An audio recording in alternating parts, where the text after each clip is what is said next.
Last game of the Friday night. The energy levels are down. And would you say the energy levels were not there for Team Serbia to start this game against Portugal? I would say it was a strange energy game, right?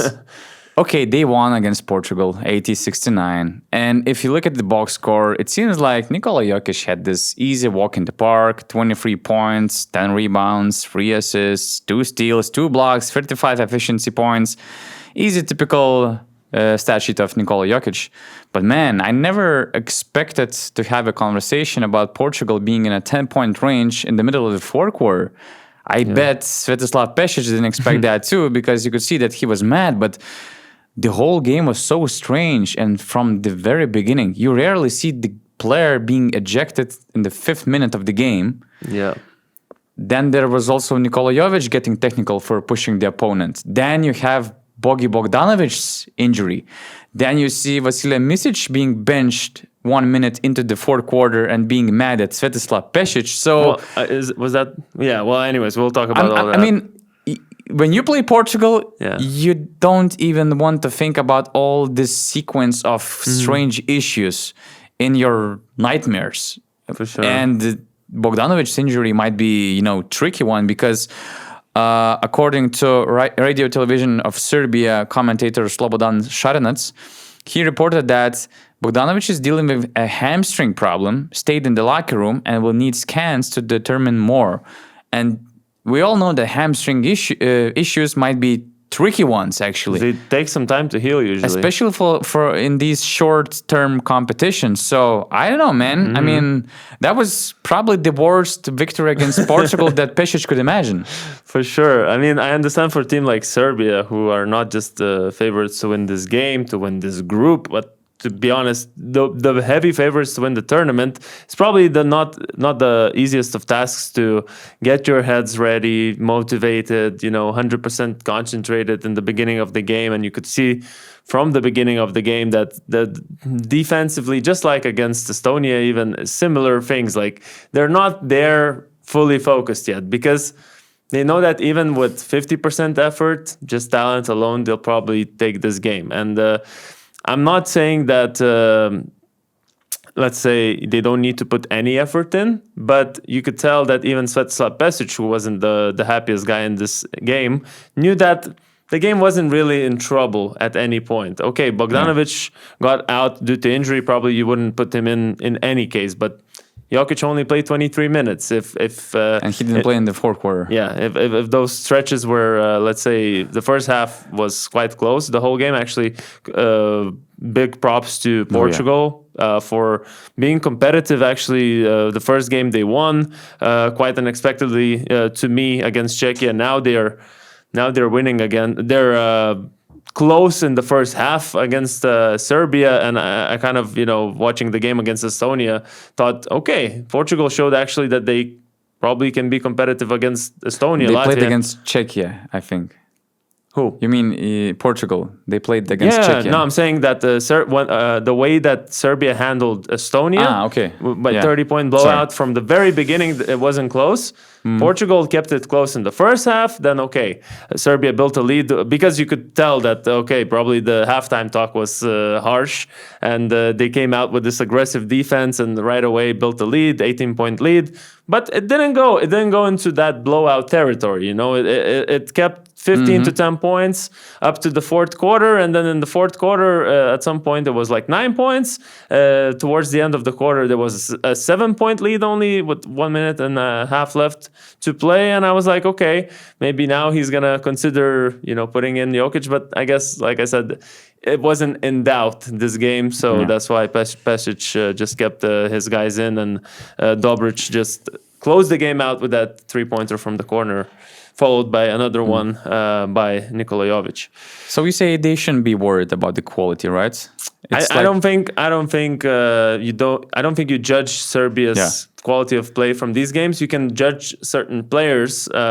So, like I said, are we having another Vasa Micic conversation with you? It's just a tendency right now. Like he's still not showing any signs of progress. Maybe it's early, I understand, but I would like to see him get this confidence sort of boost games in games against teams like that, not in games where it's going to matter. Because are you going to start all of a sudden out of nowhere? You're going to start playing like you used to, and now that Bogdanovic might potentially be out for the next game, maybe for more. And they're playing Latvia, right? Huh? They're playing Latvia. Yeah, they're playing Latvia, and one of the more important games. And with Serbia, then you'll probably look not at Vasa Micic for the next game, where you need to depend on someone, but you're gonna look at Marinkovic. You're gonna look at Guduric to play more minutes. Even maybe Stefan Jovic, because those guys look more reliable at the moment than Vasa Micic. It just feels like Vasa doesn't feel comfortable in Pesic's basketball. Might be it. I mean, I never felt like he thrived playing under Pesic. Okay, he was their third best scorer in Paris Olympics, but it didn't feel that way. And in this game, he was benched after when in Pesic's world, he attempted an early three-pointer, he missed, and on the opposite end of the floor, he was about to grab the defensive rebound because it was an air ball and nobody was around, but somehow it just kind of hit his shoulder or whatever. Yeah. He didn't grab that one. Yeah. And then Pesic was crazy. Like, he went mad and he just benched him. And I don't know. It's just weird. And the guy normally, he needs time after this NBA season, after not having a consistent role. He just after needs injury. Yeah. Injury didn't help at all. So, I mean, it's probably kind of a really bad moment to lose Bogdanovic. Mm-hmm. Like, okay, they still have enough scoring, and those guys you mentioned, Guduric, Avramovic is always ready. But I don't know. It's interesting moment. It might test them, But at the same time, like we said about France losing Matthew Strzel, doesn't really change that much. It's one of those teams that can afford one player to be out. But come on, Bogdanovic is the second. It's Bogdanovic. But at the same time, up until the semifinals, if they go as far, which I do expect, you probably can do without him, like you said. Yeah. I can expect Marko Guduric to have one of those like EuroLeague final performances in one of these games to compensate, when you have Nikola Jokic, the best player in the world, on the court, it's different. It's really but not. For sure, that would shake up things because, you can just tell Bogdanovic is important by his body language, by his mentality, character, him being consistently devoted to the national team. His stats are incredible. Like last year in Paris Olympics, he was averaging 18 points. FIBA World Cup 2023, 19 points. FIBA World Cup 2019, 23 points per game. I mean, his importance is huge. They will probably find bodies to replace him, but let's say we kind of ranked Serbia as a clear favorite to win the Eurobasket. Let's say in a hypothetical sad world, because we want to see Bogdanovic on the floor, we want the best players on the floor. Yeah. He's out. Let's say he's out for the Eurobasket. Do you still consider them as a number one favorites to win gold? Germany is like, then the shoulders like, I see you guys. From what I've seen, I would still consider them the top dogs of this tournament. But like you said just now, Germany is looking good. Of course, they haven't played Lithuania. They haven't played anyone else from the other groups yet. So it's hard to compare. At the same time, you could say Serbia hasn't played the serious teams yet. So let's wait and see. But for me, like I said, the depth is enough. Even without Bogdanovic, they do have quite a few guys in their guard rotation. What do you think? Do you have a different opinion? I still consider them as a number one favorites to win the gold. So, although you cannot relax with Germany, that's for sure. Yeah, but you won't see Germany until September 14th, hopefully, in the final. And we don't know about Bogdanovic's injury. Maybe it's going to be a minor one. Maybe he's going to be back in the next game, and hopefully that's the case. All the best to Boggy. What about Petrushev's ejection? Yeah, I thought we should. It was not that situation where you're like, oh, for sure, that's a clear ejection. We were surprised. Are they talking about the ejection? Yeah. Disqualification? Right, what? He's going to be disqualified? And he's tossed. So I was surprised, but when I watched the replay, I was like, okay, it probably makes sense. And referees are setting the tone for the game and maybe for the entire Eurobasket, which is not bad. We all want to avoid those, hidden hits in the guts and stomach or whatever. It was dangerous play, I would say.